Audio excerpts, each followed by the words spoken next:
Elles sont des dizaines de milliers de femmes rassemblées devant le congrès de Buenos Aires.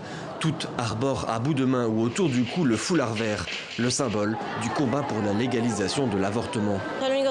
La seule chose que j'espère, c'est qu'ils votent bien en leur âme et conscience cette fois-ci. Qu'ils pensent à la vie des filles qui sont mortes d'un avortement secret dans des conditions inhumaines et qu'ils le légalisent enfin.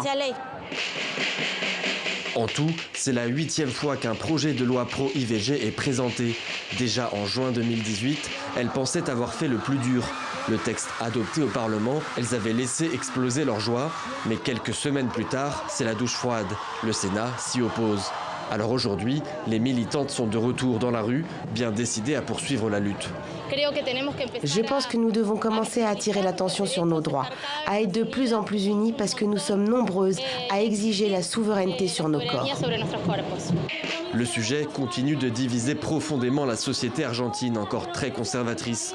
L'Église est ouvertement opposée à une légalisation de l'avortement et les politiques frileux à l'idée de se mettre à dos une partie de l'électorat catholique alors que les élections législatives approchent. Pendant les campagnes électorales, les sujets qui divisent ne sont pas les plus attrayants pour les candidats. Mais lorsqu'une question sociétale comme l'avortement se maintient à ce niveau d'intérêt pour les citoyens, alors il est inévitable d'aborder le sujet.